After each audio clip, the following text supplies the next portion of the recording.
Good morning, students. Today we are going to discuss a topic called microbes as biocontrol agent and another small topic, microbes as biofertilizers. So this come again in the same chapter, microbes in human welfare. As we have already discussed the importance of microorganisms, especially in case of household product, industrial product, and also in case of sewage disposal. So today we are going to discuss another topic. Let us discuss about first of all about biocontrol agent. What are biocontrol agents as such? Now, in case of biocontrol refers to control with the help of microorganisms. So this involves microorganisms as such to control pests as well as diseases. So the use of organism in order to control pests and diseases is called as biocontrol. Okay, now let us discuss some other important things in this topic. As you know very well that we depend upon toxic chemicals for our food production so that we can eradicate pests and diseases. So these toxic chemicals, though they help in food production, but at the same time they pollute our environment, pollute soil, pollute our water bodies, and more important, some of them are absorbed by the plant and they become a part of food chain. You know, the plants are eaten up by the animals, herbivores, and again these herbivores are eaten up by the carnivores. Again, when all the organisms die, the organism which depend upon the dead organism for their food requirement, you know about there are birds which are called as vultures. They also depend upon dead animals for their food requirement.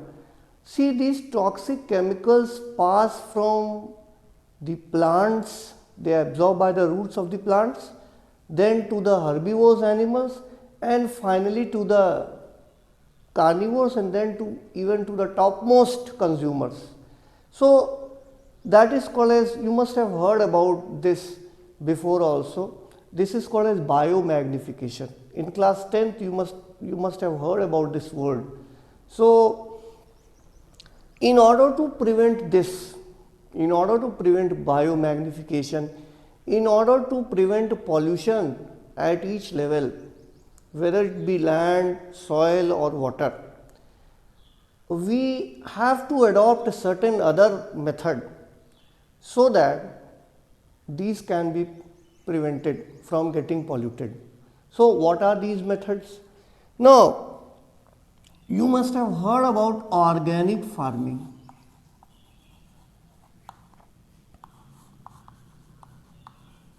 See, in case of organic farming, harmful chemicals are not used. So naturally, if the chemicals are not used in order to control pests and diseases, the output will be low. Naturally, it will be low. But in order to control these pests and diseases, in case of organic farming, we use animals which are already present in the field, or you can say microorganisms which are already present in the field. That is, you must have heard about a relationship, predator and prey.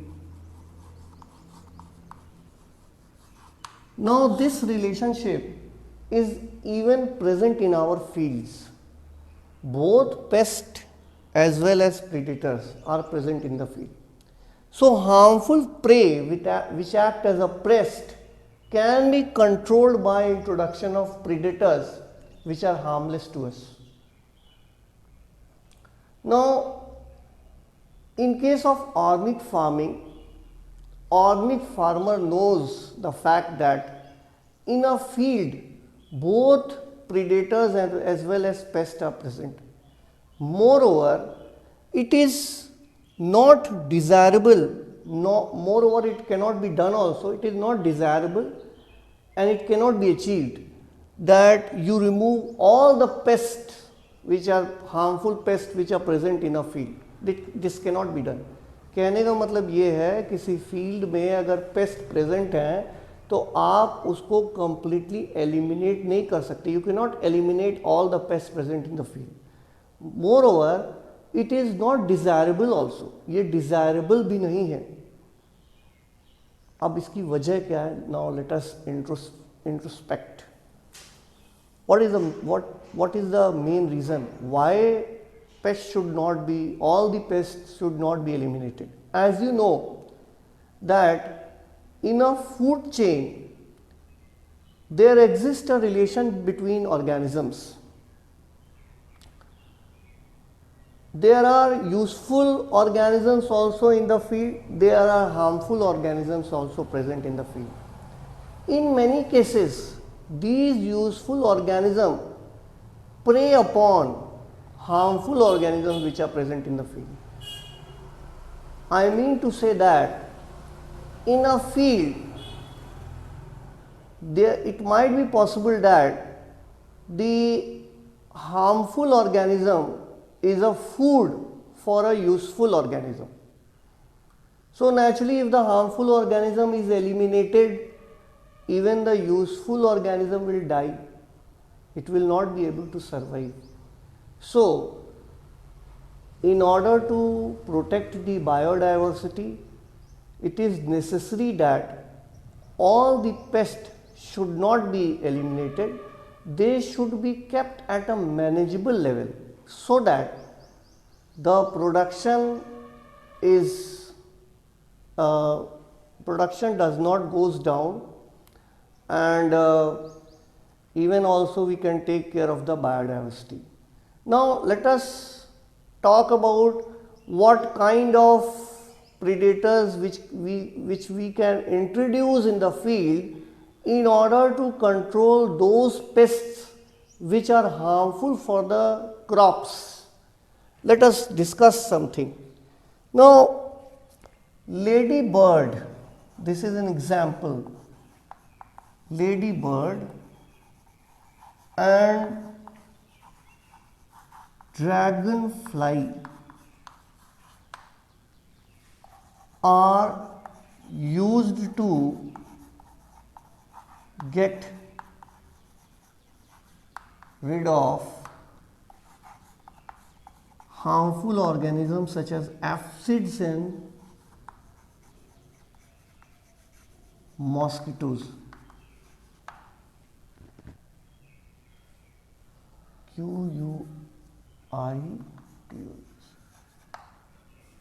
See here, we employ ladybird and dragonfly in order to control aphids and mosquitoes. So this is one of the best examples of how useful organisms can be used to control harmful organisms. Now let us look at another example. Let us talk about another example.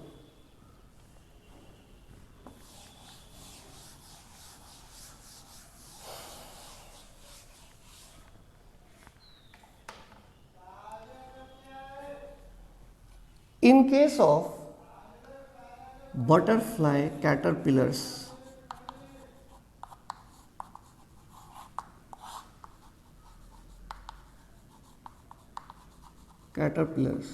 as you know, they feed on the leaves of the plants, so they have to be controlled. They are actually pests.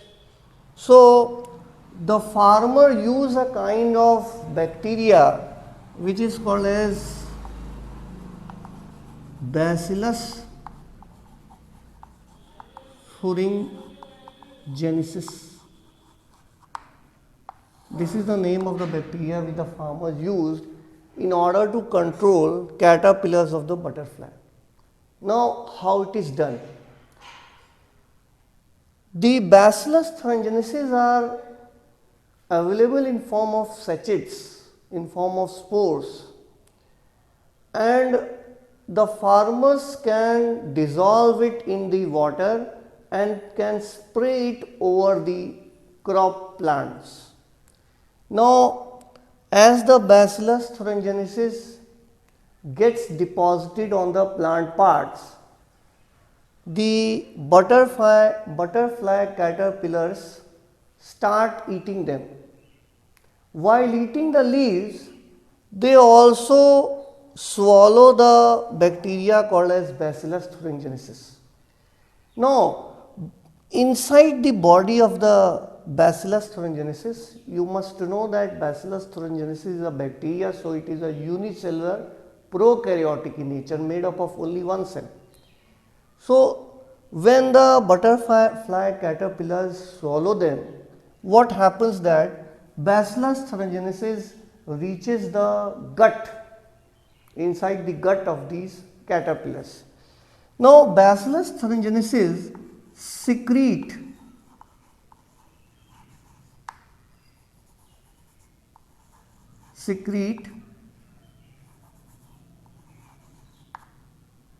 a kind of protein, CREAT होता है, secrete a kind of protein called cryprotein. Now, caterpillars, inside the caterpillars, Bacillus thuringiensis is present and it is secreting a kind of protein called as cryprotein. Now, what is the main function of this cryprotein? The cryprotein creates a pore inside the gut of the insect, inside the gut of the caterpillars, and then kill them. Today, we have been able to isolate a gene from the Bacillus thuringiensis which is responsible for the production of cryprotein, and this gene is called as cry gene, which is responsible for the production of cryprotein. We have been able to isolate this from this bacterium, and with the help of genetic engineering, we have been able to transfer the cry gene into plants directly, so that today the farmers actually do not require to spray these bacteria along with water on the plants. So, this is the best example of genetic engineering in which we have been able to create many plants such as BT cotton, BT soybean,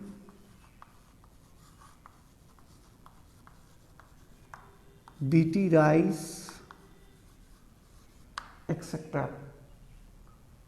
Okay. So, now we will be talking about certain other agents, microbial agents, in order to control pest. Another microbial agent is baculoviruses. They belong to a genus of nucleopolyhedroviruses.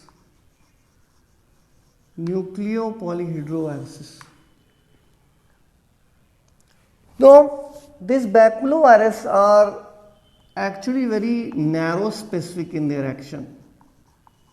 Narrow specific as well as species specific.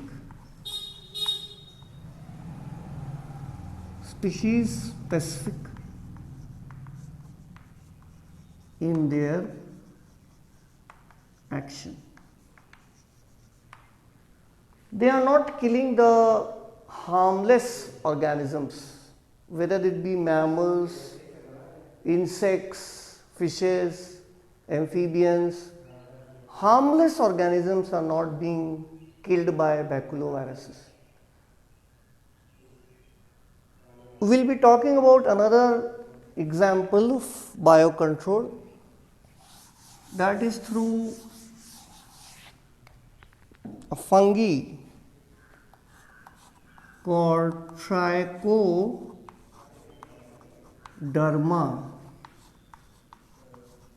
polysporum. Now this is a fungi which grows very near to the roots of the plants. This fungi does not allow harmful microorganisms which can infect the roots to grow, and moreover they are very narrow specific as well as species specific in their action. They do not allow any harmful organism to grow near to the roots of the plants.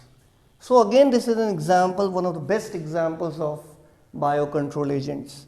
Now these things such as Trichoderma polysporum, baculoviruses, as I have already told you, these can be used in integrated pest management as well as in those areas which are ecologically very sensitive. Now let us talk about certain other things. The next is very small topic, microbes as biofertilizers. Let us talk about this again, another topic. Okay, this one. Now microbes which can be employed in order to control pests and diseases can belong to bacteria, fungi or cyanobacteria. You must have heard about cyanobacteria. It is a blue-green algae. Okay, these things can be used in order to control pests and diseases. Now let us talk about one by one. To control pests and diseases, this can be used as biofertilizers. So now let us know how these things can be used as biofertilizers. Okay, you must have heard about rhizobium. It forms a symbiotic association with the leguminous roots of the leguminous plants, and it is responsible for fixing nitrogen in form of nitrites and nitrates in the plant. Nitrates and nitrites in the plant. You know that nitrites and nitrates can be used for the synthesis of protein. So that will take care of the protein requirement of the plant. Apart from that, there are certain other free living bacteria, for example Azotobacter, which can fix atmospheric nitrogen, Azospirillum, which can again fix atmospheric nitrogen. Now let us discuss about the fungi, a kind of fungi which can be used as a biofertilizers.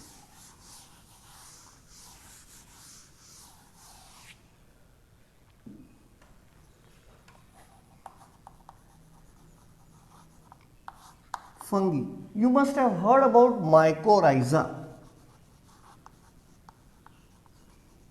It forms a association with the roots of the higher plants, and it is used for absorption of phosphorus and other important minerals, and it provides the plant where even the roots of the plant cannot grow, the filaments of the fungi can be present there, very long filaments are present, and they can reach even the those portion of the soil where the roots cannot penetrate. So naturally they are very helpful for the plants. Mycorrhiza forms a association with the roots of the plants and is responsible for bringing phosphorus and other nutrients to the plant. Moreover, it also provides a kind of resistance to the plants, and so that it is responsible for disease resistant in plants. Moreover, it is also responsible for tolerance in plant, tolerance towards drought, that is water stress. Now, these fungi belong to genus Glomus. This word you should remember because in exams this used to come. Okay, now we will be talking about certain cyanobacteria which are used as biofertilizers. Nostoc, Oscillatoria, you must have heard about this thing. Anabaena. See, these are the kinds of cyanobacteria which provides organic matter to the soil. Moreover, it is also responsible for fixing nitrogen in the soil. So farmers used it for the purpose of manure also, and in order to increase the nitrogen content of the soil. Thank you very much. I hope you like the topic. Thanks.